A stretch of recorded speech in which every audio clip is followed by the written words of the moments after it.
Welcome to This Explainer. Look, today I'm stepping in not just as your host, but really as a mentor, because we're going to decode the unspoken rules of corporate survival for highly ambitious professionals. Whether you're taking on a new role, breaking into a new market, or just trying to survive some brutal office politics, there's this hidden layer of friction that raw hard work just can't fix. So let's jump right in. This brings us to a massive paradox. Why is it that doubling your output sometimes puts a giant target right on your back?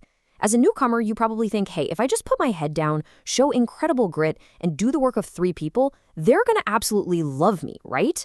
But actually, no. That often triggers a really dangerous institutional glitch. Instead of a standing ovation, you get isolated. People start pushing back. It seems totally illogical until you really look at the underlying psychology. So today, we're going through a 6-part strategic playbook. We're going to cover the hyper-efficiency glitch, understanding social herd mentality, surviving the protectionist moat, becoming an ecosystem builder, mastering your contextual intelligence, and finally, fireproofing your corporate house. Let's get to it. Starting off with part 1, the hyper-efficiency glitch, or what's known as the African premium paradox. When highly driven outsiders come in and disrupt a corporate ecosystem, they often pay what the source material calls the African premium. It's basically an invisible tax on excellence. Think about the tech hubs in Johannesburg, the financial districts in London, or corporate suites in Houston. You see this undeniable footprint of high-performing Nigerian professionals and entrepreneurs. They show up, they read the room, and then they completely shatter the curve. They bring this hyper-aggressive work ethic and literally refuse to take no for an answer. Now, on paper, that sounds exactly what every company claims they want, but in reality, that intense energy immediately challenges the status quo and makes the existing team incredibly uncomfortable. Which leads us perfectly into part 2, understanding social herd mentality and those unspoken rules. To figure out why this friction happens, we really have to look at herd psychology. Every single office or market operates on an underlying social order of living. Let's use a simple analogy here. Picture a flock of birds flying in that classic V formation. They aren't flying like that to break any speed records, right? They do it to conserve energy, stay predictable, and keep from crashing into each other. It's the exact same in behavioral economics. Herds value conformity because it keeps risk low. The corporate herd prioritizes feeling safe and predictable way above sheer speed. Everyone is silently agreed on the normal pace. So what happens when you suddenly fly out of formation? When your hyper-efficiency shatters their established pace? When you prove that actually double the output is completely possible? The herd feels deeply threatened. You haven't just raised the bar, you've basically exposed the fact that they've been coasting.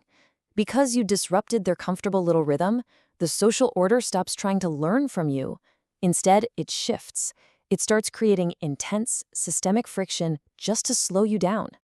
And that brings us to part 3, surviving the protectionist moat, which is often driven by the tall poppy syndrome. When the local players can't keep up with the sheer velocity of a fast, agile newcomer, they almost never look in the mirror and say, wow, we really need to fix our own flawed strategies. Nope, they default straight to protectionism. They dig at moats, they'll use red tape, sudden administrative audits, endless committee meetings, and outright social isolation to penalize your success. The goal is simply to drag your speed back down to a level that they find comfortable. We actually see this exact organizational psychology playing out on a massive global scale.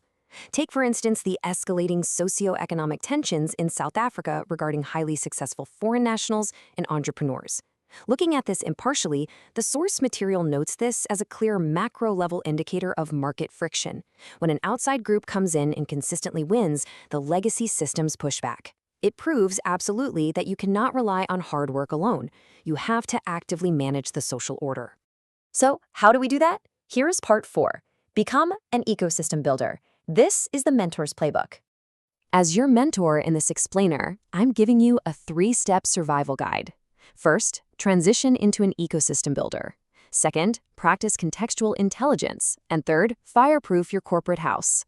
Let's look closely at step 1. The absolute fastest way to disarm a threatened herd is to stop being just a disruptor and become an ecosystem builder. Think about it. If you come in and hoard all your wins, if you're the only one getting the bonuses and the praise, you are a massive target. The herd will isolate you. But if you make your success communal, you achieve alignment. Once the system realizes that your presence actually makes them look better and elevates their value, their instinct completely flips. They stop trying to exclude you, and they eagerly want to align with you. Here is your specific roadmap for making that happen. Think of yourself like a race car breaking the wind resistance on a track. You need to intentionally pull local peers and talent right into your aerodynamic slipstream. Mentor them. Pull local suppliers into your projects. Align with the key stakeholders. When they figure out that just standing behind you makes them go faster with zero extra effort, you suddenly become protected by the exact same ecosystem that was trying to reject you. It's a total game changer. Moving right along to part 5, master your contextual intelligence by adjusting your volume.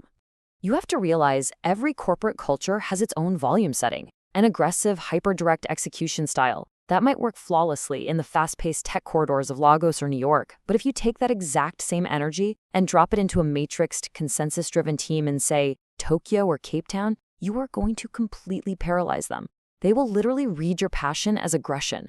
True leadership means having the contextual intelligence to adjust your corporate volume. You got to tune your frequency so the market can actually digest your message, rather than instantly throwing up defensive walls.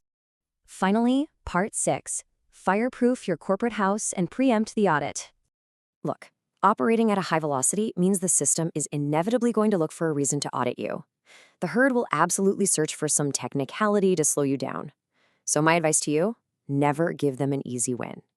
Before you launch that disruptive product, or before you shake up a stagnant department, you gotta do the boring work. Make sure your data is bulletproof. Ensure your compliance is totally airtight. Build an indestructible execution framework.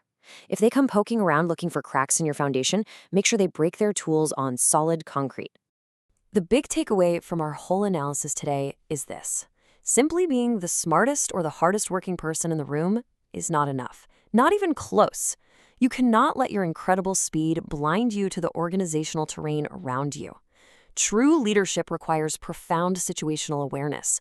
It means knowing exactly how the pack is going to react the second you blow past them, and already having a strategy in place to manage that reaction.